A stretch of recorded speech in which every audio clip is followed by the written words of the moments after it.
It is the start of the Charlotte Marathon.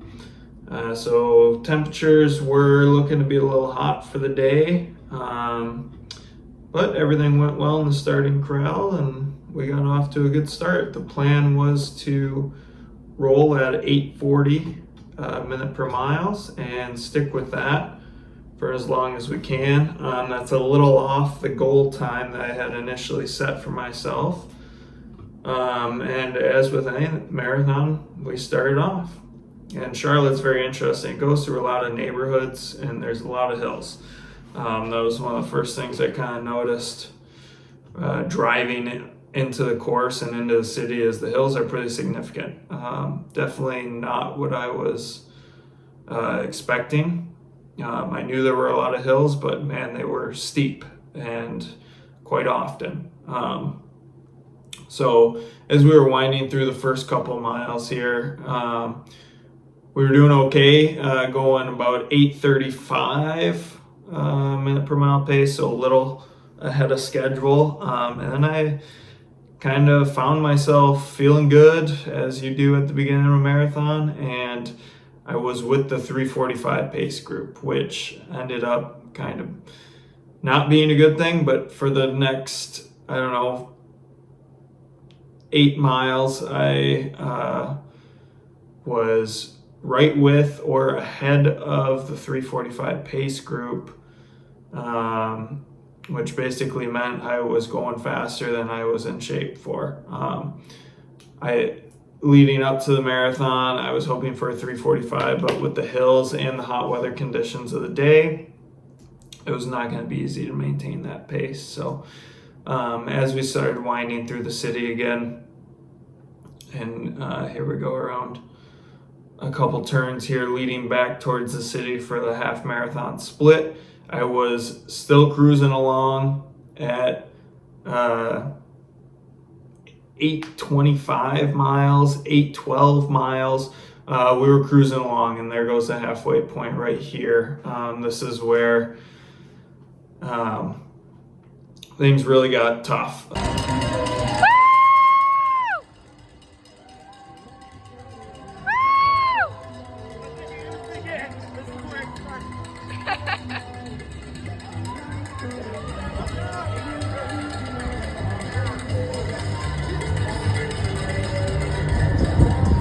Came through half at 1:52, very quick, but within 2 miles past half, there was a big hill, and there was a new pacer that joined the 3:45 pace group, and I kind of asked him, like, is he going a little quick? And everyone was like, yeah, he's going really quick.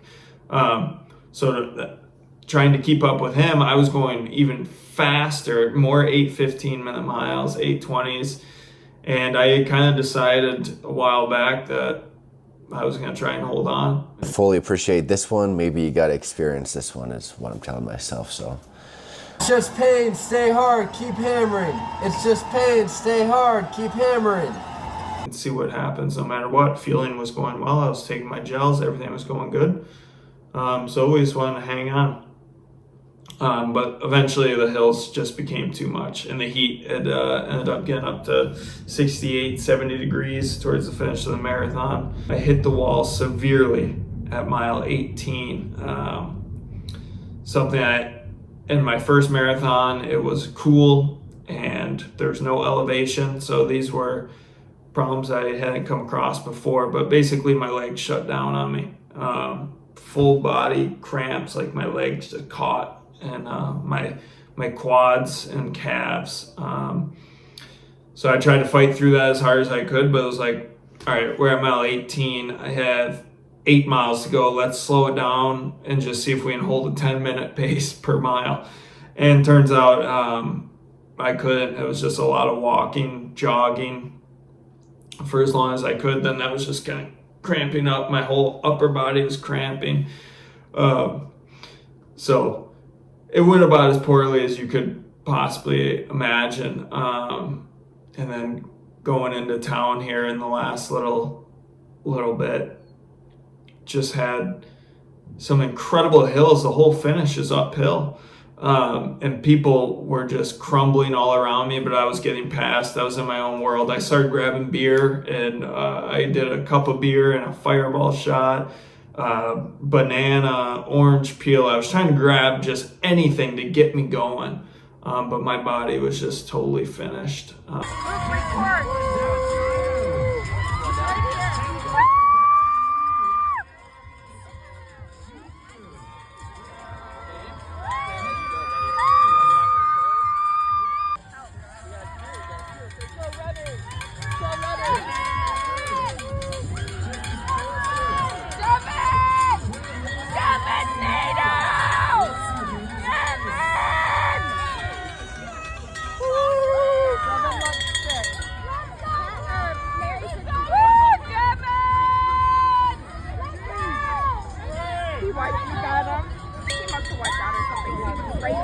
A lot of lessons learned. It's a tough course, and we will go over what we can do better next time. So before I even finished this marathon, I had a lot of time to think. Miles 18 to 26, the finish. A lot of time to think as I was walking and suffering just to try and finish with 10, 11, 12, 13-minute miles. Just to finish that and not give up after having such bad cramps and such a big blow up was an accomplishment. But I was upset when it first started happening. I knew I wasn't even going to come close to setting a PR. But looking at it overall, this was the best learning opportunity I could have had. I'm proud I finished my second marathon. Going into it, I called a shot. Basically, I said 345 or bust. Sub 350, sub 345 was kind of the plan. And when training didn't work out and life kind of got in the way, I still stuck to that goal, knowing the course was really difficult and that was going to be a hot day. And basically got taught my lesson, being completely crippled for the last 8 miles trying to walk it in. So I learned that lesson the hard way. We're going to come back even stronger and attack with a totally different approach in training. We're going to take our easy days easy. That's something I haven't done yet. We're going to keep that heart rate below 150 beats on easy days, no matter how slow it is. And right now it's pretty slow. I used to think, running over a 10-minute mile is just not acceptable. But we're changing the way I think about it going into the next marathon. And just taking this as a positive experience. Moving in stride, staying on the trail, as I like to say. Next time I show up to toe the line of the marathon, we're going to have a much better plan. And we're not going to be adjusting that plan, on the fly. We're going to stick to it. I think if we stay true to ourselves and what we're capable of, we can get that, hit our marathon goal. But yeah, it's going to take a lot of work and consistency, and basically we're rebuilding from scratch after such a big failure. But all the greats, all the guys on YouTube I watched, Nick Bear, Eric Floberg, these guys all had a blow up in their second marathons. They were all slower than their first. So I think there's something to be said about that. You got to learn from your mistakes and move on. I thought about it. Mile 21, I was probably still upset about my decision making leading to such a poor outcome overall. But after that, I was like, hey, everyone came out to support me today. They don't care what time I finish. The time's my own objective. So we just got to put in the work to get there. I got to get very comfortable with handling the distance. 26 miles is no joke. It will beat you down if you are not prepared for it, and it did. And I'm going to get very comfortable with 8-minute and 30-second miles. That's our goal pace, and we are going to get very comfortable with that number. We're going to run that fast on our long runs, and we're going to run our long runs correctly. I missed out on a couple long runs in this block where I was 2-3 miles short because my legs were too tired, or I went too fast, or I was bonking.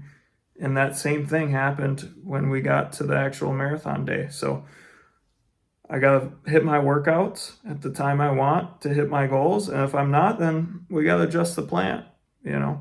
So lesson learned. Thank you all for watching and listening to me ramble. We're going to keep at it. This marathon game's not over just because we failed hard. We are going to get back up even stronger and build this body up. Yeah.